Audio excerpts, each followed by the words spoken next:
A very good morning to all my dear friends. I am Prashant Mavani. I hope you all are doing good. Today is 22nd April 2020. Day is Wednesday. And I would like to start today's discussion with this interesting quote, a very practical one. When you begin to worry, go find something to do. A thing about worry is that you will get negative thoughts, this worrying thoughts, only when you are free.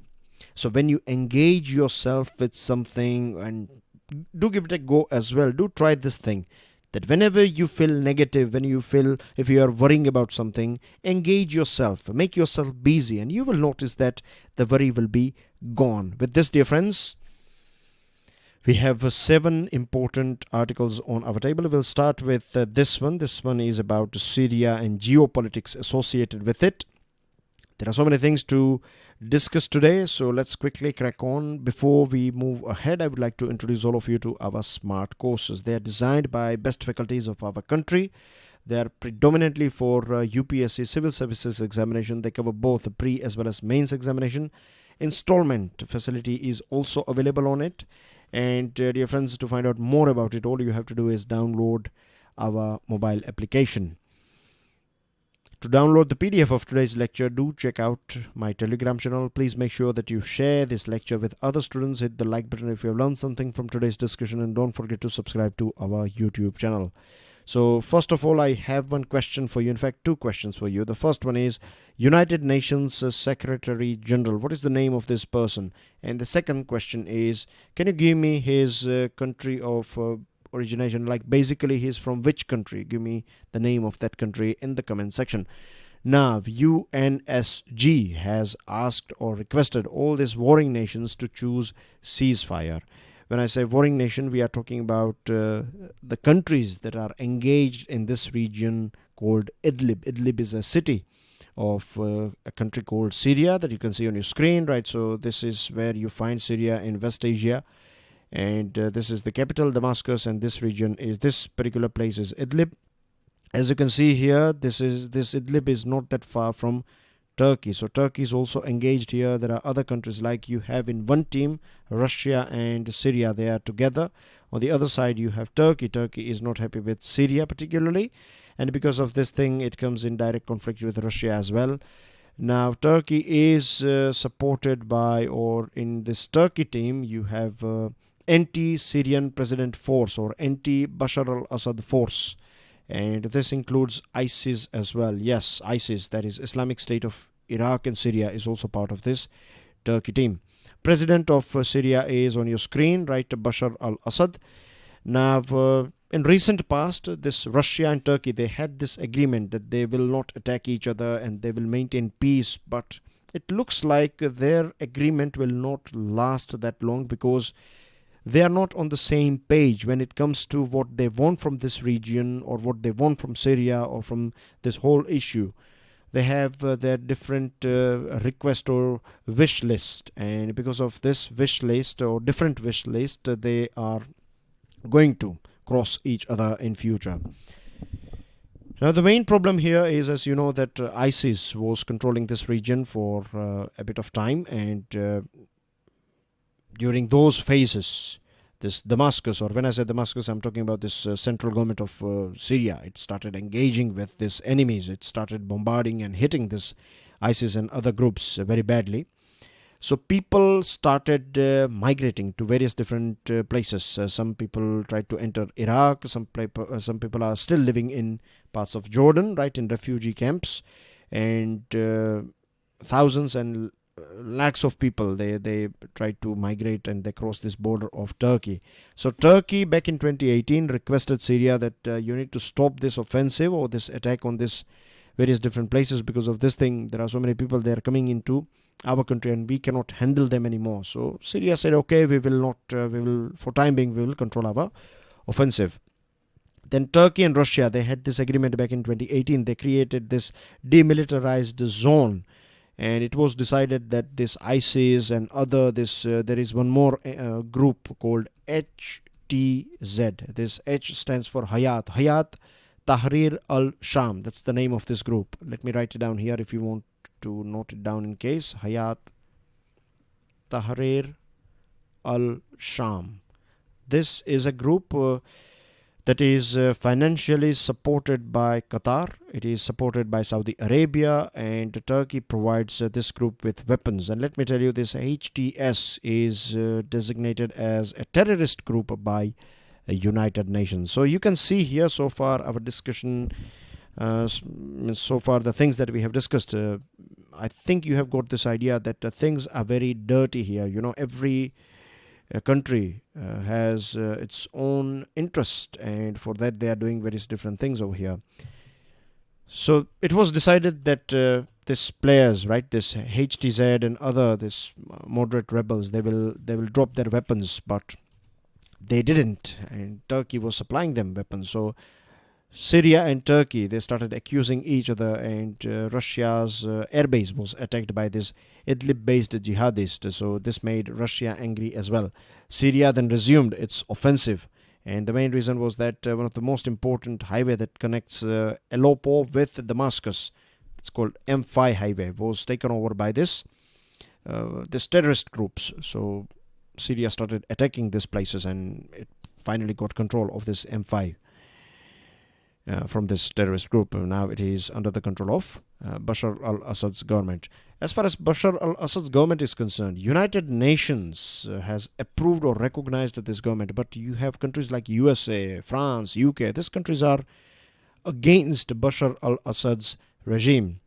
Now, one thing that I would like to clarify here is that Bashar al-Assad won election, right? The people of Syria, they have elected Bashar al-Assad.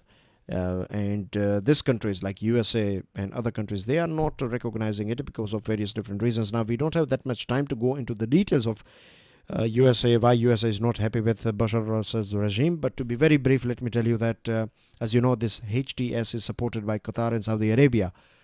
So they are, the Saudi Arabia is a good friend of USA, as you know.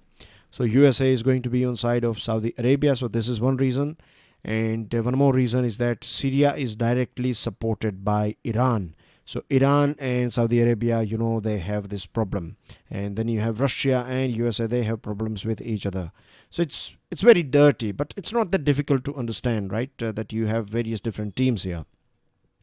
Now, Assad is openly supported by few countries, like Iran is openly supporting it. Russia has saved a sort of attack by these major countries like USA, France, and UK. They were thinking about attacking Assad back in, I think, 2014-15. But at that point of time, it was saved by Russia. Russia used its veto power and its weight to protect this Assad's regime. Iran has always supported Assad.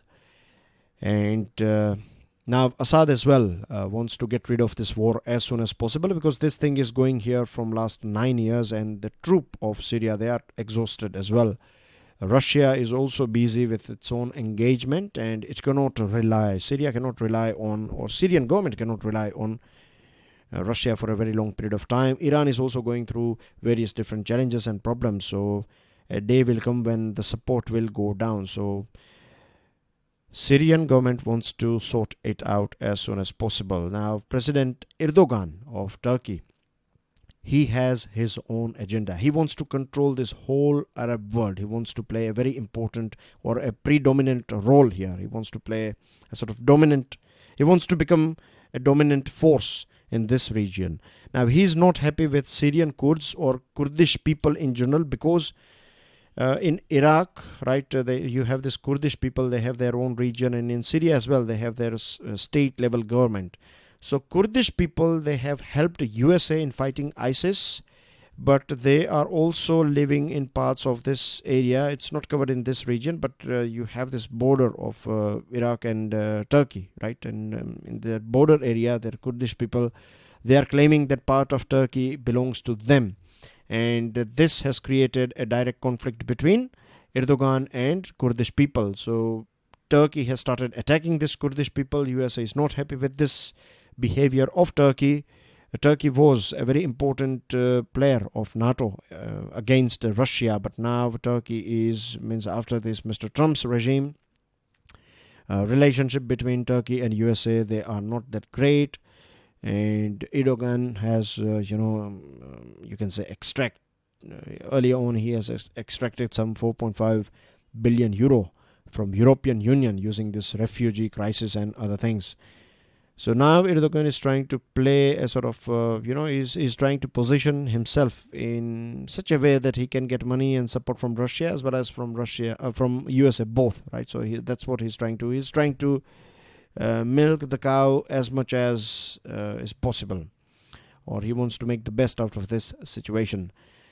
So as you know, the situation that we have discussed so far, they all have their own different interest, and this is the main reason that agreement is not going to last that long.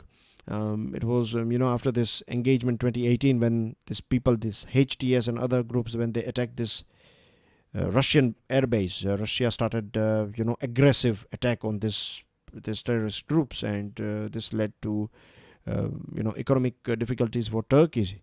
And Russia also kept some curbs on trade and tourism.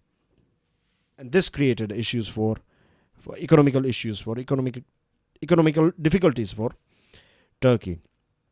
And they have this vested interest in Turk Stream pipeline. So this is a thing that can, that can create problems as well as it can create engagement as well. Engagement, when I mean to say cooperation as well is possible. But things are not that easy, right? It's been 9 long years, and Russia is now the country of first resort in Syria. Its influence in this entire West Asian region has expanded as well.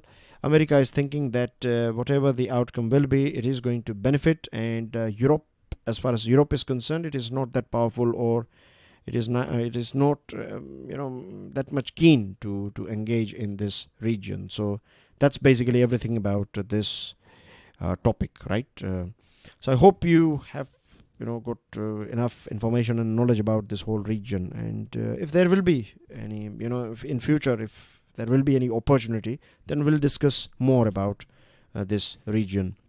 Moving on to next item, non-essentials can't wait. Now we have to change the definition of non-essential. Now the reason why we are discussing this particular editorial is because few days ago, the Ministry of Home Affairs, or I would say Government of India, said that non-essential items will be allowed. You can sell them via e-commerce companies, but last minute reversal was declared that non-essential items will be dropped. You cannot allow this thing, and the Ministry of Home Affairs said that if you allow non-essential items, then there is no point of going ahead, or that means this whole lockdown thing will be of no use, because the more products you activate, the more products you allow to sell, the more people you need on board, isn't it? Let's say if you allow chargers, or let's say battery banks, or maybe computers, then you need that whole computer making supply chain. You have to activate that. So more people will come out, and more people coming out means more chances of infection, and this whole point of breaking the chain of coronavirus will be of no use. It will go in vain. So this is one of the main reasons why MHA has said that we are only going to allow essential items. Now you know that in many pockets of our country, agricultural, horticultural activities, banking, cargo, transportation, construction, manufacturing activities, they have started. And there is one more, this is the most important point about this editorial, is that we need to change the definition of essential, or I think the definition of essential has changed as well. Like cheese slice falls in this essential item list, and I don't think so. Is cheese slice is that important, right? It's all about taste, isn't it? At present it's all about if you are getting enough quantity of nutritious food, right, then that's more than enough. We can drop all these non-essential items for now, right? Cheese is, in my opinion, not an essential item, right? Milk is, of course, right? You can say milk is an essential item, but cheese definitely not. So we can remove this sort of things. Now there are few things, they are not part of essential item, but I think they are, like, let's say computer. Now there are so many people, they are going to work from home, not just now, but for a very long period of time. And if they need something with computer, maybe mouse or printers or some other things that will make their job a bit easier, then we need to think about it, like routers, right? Internet services. So internet services means routers and some other things, this sort of gadgets. So what I'm trying to tell you here is the government should create a proper list, right? This sort of items, we can deduct them, and few items can be added to this essential list, and then we should come out with a proper list, and then these are the things that we should allow, because that the line between essential and non-essential is still a bit blur, isn't it? Moving on to next item, a free fall in oil prices. I'm sure you'd be aware about this big news. If not, then let me tell you that West Texas Intermediate US crude oil. In USA, Texas is the main oil hub. So basically the price of US crude plunged below zero. Do you know the meaning of below zero? It clocked minus 40.32 a barrel. Minus $40.32 a barrel means if you take one barrel, then you will get 40 point. Rather than you paying, the company will pay you $40.32 per barrel if you take one barrel. Right? This is because we don't have any storage space anymore, right? We are going to run out of this storage space. Now, a few days ago, we were talking about some technical things about oil production. So refinery as well as oil extraction, it's not like a switch that you turn it off and on anytime you want, right? There are so many technical things. You have invested in machinery, there is a process, so you cannot turn it off whenever you want. You have to maintain a little of a sort of I would say a few liters or maybe quantity. It's something that you have to produce, or it will go on. You have to store it. If you are not using it, then the only thing is that quantity will come out. That's how the machines are designed, right? Without being too technical. Now, this whole problem started with extra production of Saudi Arabia and Russia. This last OPEC Plus meeting was a big failure, and these countries, they decided they will go on with their extra production. And then we saw this whole world going into a lockdown phase. So this demand of oil is, again, the demand has also had a free fall. So supply is going up, or it is, the minimum level of supply is there, and demand has a rock bottom. So India has decided that it is going to make most out of it. Of course, we are going to fill up our strategic reserve, whatever storage capacity we have. We are going to purchase this oil, and we are going to make money out of it as well, hopefully, and we will store it for future. Now, we have to understand this thing that this point is in our side, in our favor, but as far as this remittance is concerned, the situation of West Asia. So remittance flow will be down because this West Asian economies, they are going to face pressure, or they are going to face this negative side of this oil price dropping. And what government can do, and this is a very positive suggestion that is coming from this article, is that government gets nearly 50% of the price of, let's say if price of petrol is 70 rupees, then 35 or maybe 40 rupees is just duties, right? State and central government's duty totals to somewhere around 34 or 35 or between 35 to 40 rupees is duties.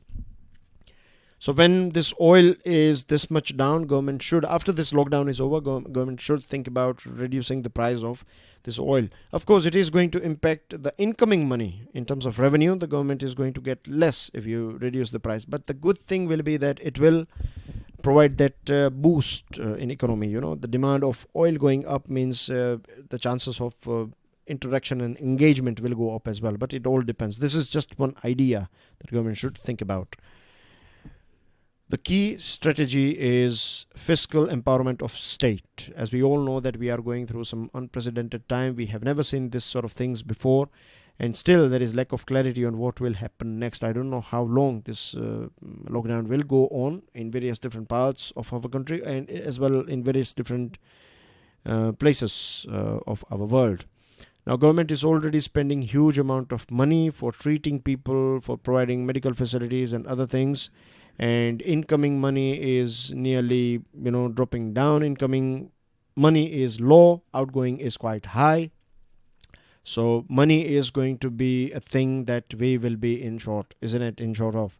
So, and as far as states are concerned, they are, states are directly engaged with this grassroots level. So we should provide states with all the resources that are necessary, money included, so that we can win this war against coronavirus. Now, I have one question for you. Public health as well as public order are part of, or they fall under the subject of which subject of constitution, right? Central list, state list, or concurrent list? That's a question for you guys. Think about it. I'm sure it's not going to be that difficult for you.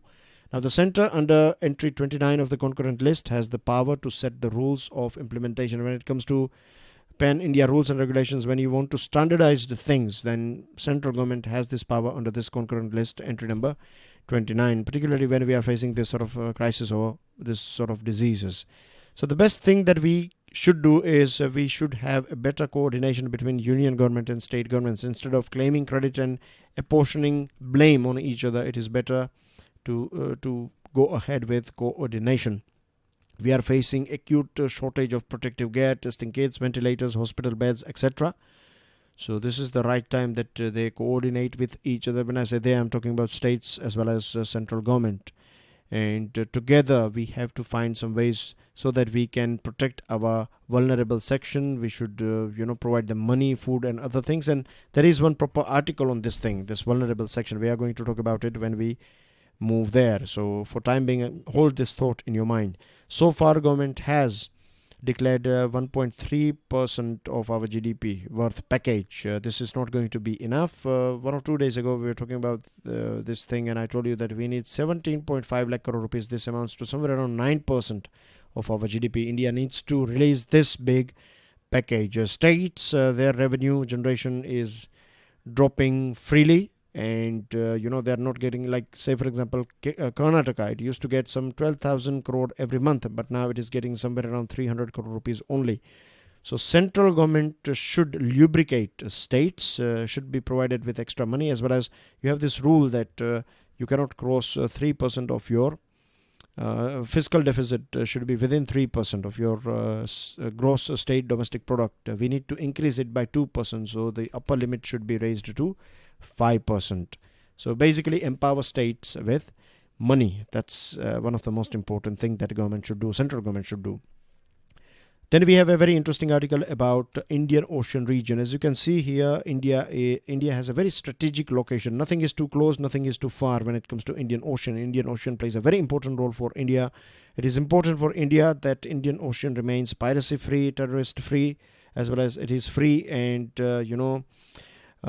safe for each and every player in the region. And we don't want to see any sort of extra regional, this countries like China, who are not part of directly, if they are not a member of this, or they don't share a boundary with Indian Ocean, if they are coming here and if they are increasing their penetration over here, then that's a matter of concern for the whole region. As you can see here, there are 11 points. I want you guys to download the PDF of today's lecture and then go through all these 11 points, why this region is important for our country and how India is doing things in various different parts. So you have this 11 examples here. Just have a quick understanding and spend, I would say, at least 10 minutes after this region. Now, back in 2015, Prime Minister Modi visited Seychelles, Mauritius and Sri Lanka. He was going to visit Maldives as well, but things were not good between India and Maldives back in 2015. But anyway, when he was here, he launched a Sagar, that is security and growth for all in the region. So the whole aim of India is, or this Sagar is, to provide security, to make this region secure, as well as economic development and growth for this whole region. Minister of External Affairs has said that this Sagar is all about consultative, democratic and equitable. The main vision of India is consultative, democratic as well as equitable. We don't want to throw our weight on all these small countries here. We want to act like a responsible nation, and that's how India has been. Now, there is a very important commission here called IOC, Indian Ocean Commission.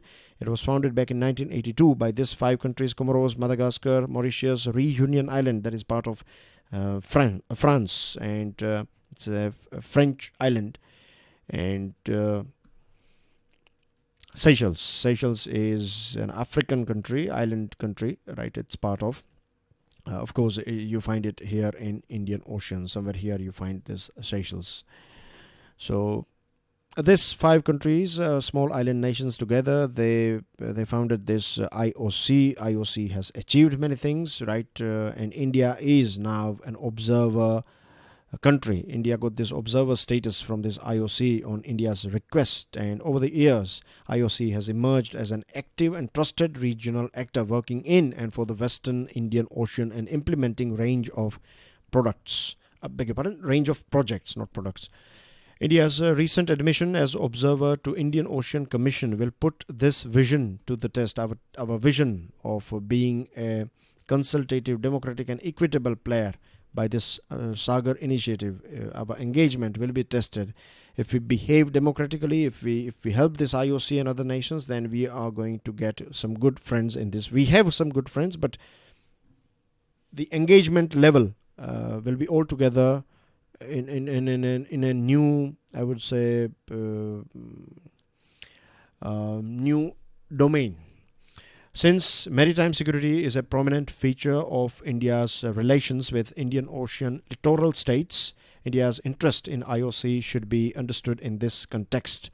India has preferred to engage bilaterally. So far, we have always engaged with various different countries, littoral states of this Indian Ocean. We have engaged at bilateral level, but now we have this opportunity, and this countries, they see us as a big brother.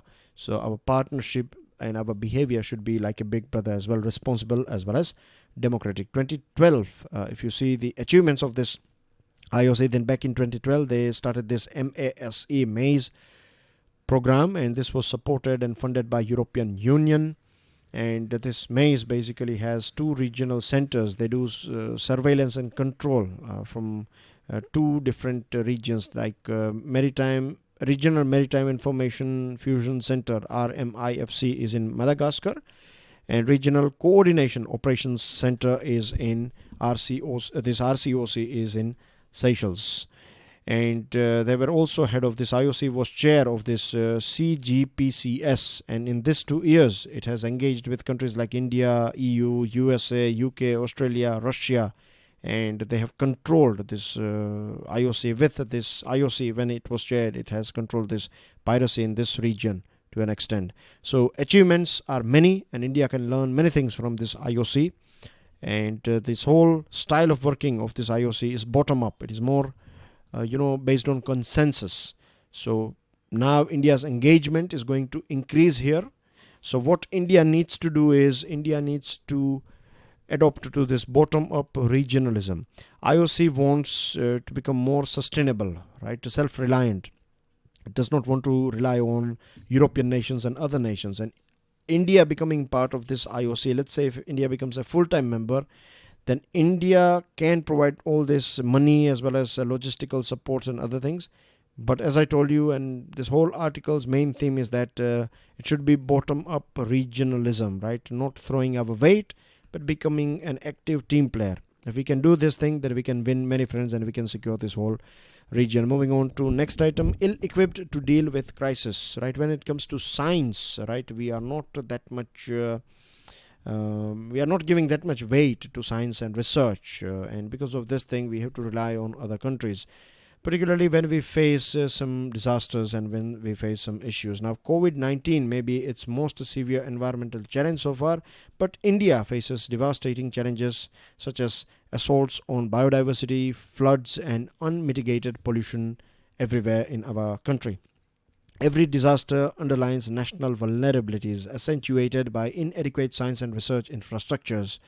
If you see other countries, right, you see USA, their doctors are briefing on regular basis from White House. Our country is known as global superpower in information technology, but still our scientists are not using that much of big data and informatics and other things. So what we are doing here, what we need to do is we need to promote more science, more research and development, right? Our socio-environmental problems are not today's problems, social environmental problems, their nature is that you cannot deal with them just with one subject. You have to adopt this multi-dimensional knowledge, the things that you can learn from science, the things that you can learn from society, from culture, all these things. You have to mix it up, and then you will find some solution for today's problems. And when I say today's problems, I'm talking about environment, biodiversity, laws, floods, and other things. We have a principal scientific advisor to Government of India who is India's most accomplished scientist. So that's a good thing, positive point. And Prime Minister Modi is also quite supportive when it comes to this sort of things. So India is going to launch 9 large national science missions which will cover biodiversity, human well-being, and this new infectious diseases as well. We need a substantial investment in science directed towards well-being of all sectors, particularly poor.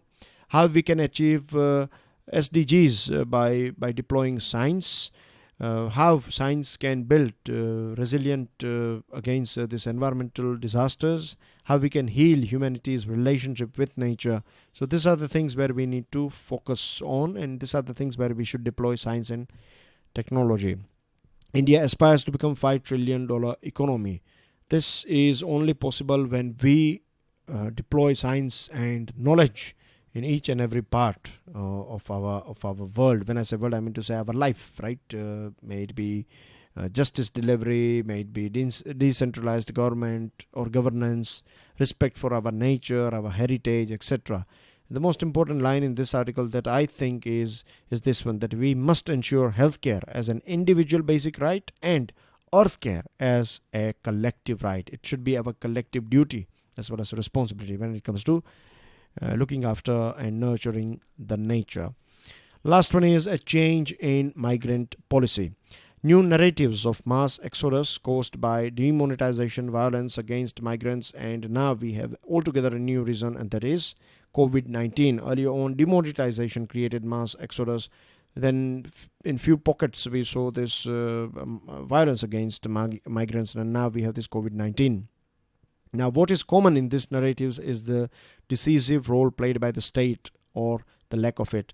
Many times you find that states means governments playing very important role, effective role, and they are controlling the negative impact of this disasters or this sort of incidents. And sometimes we find that governments are doing nothing, and because of this thing, people suffer, right? They suffer very badly.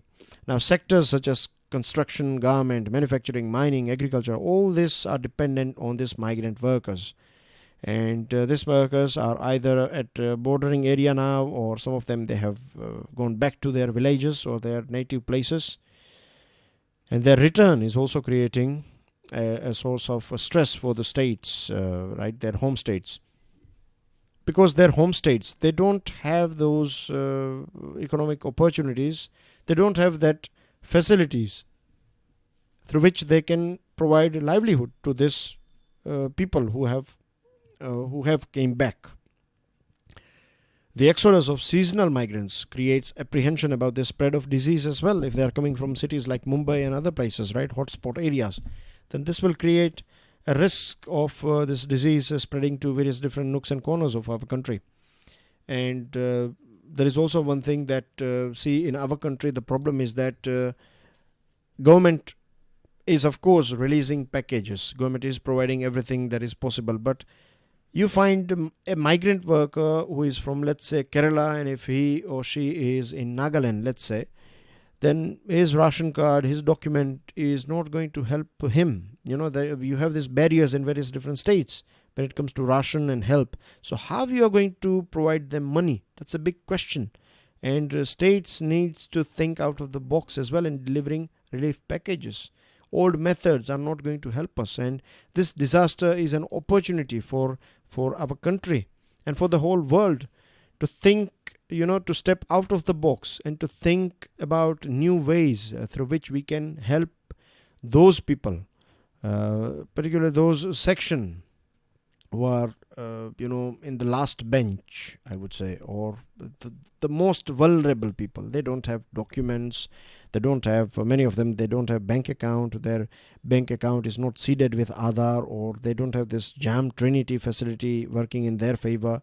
So how you are going to help these people? Why we don't have that sort of advertisement campaigns. You see, a few days ago, government said that the money that you have in this construction fund, that is you have to contribute for a construction fund. So there is huge amount of money in this construction fund, and this can provide this money can be used for the welfare of these construction workers. But the problem is, not each and every construction worker is registered with this fund. So it very well only those aware construction workers, they will get the money. The rest of them, they don't know anything about it. So this money, even having resources, is of no use if we don't know whom this money should go to, or this help should go to. So for that, we need to create more channels. When I say channels, I mean to say proper data.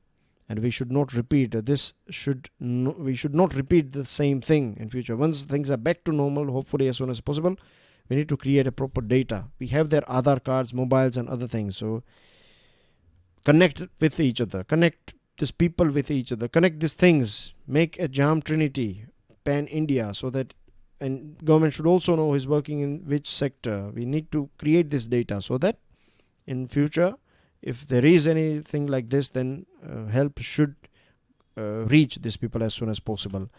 And these are some news items, dear friends. Things about Mumbai is not that great. Projection is very bad that by 30th April it will hit 42,000 cases, and 15th May 6,56,407 cases.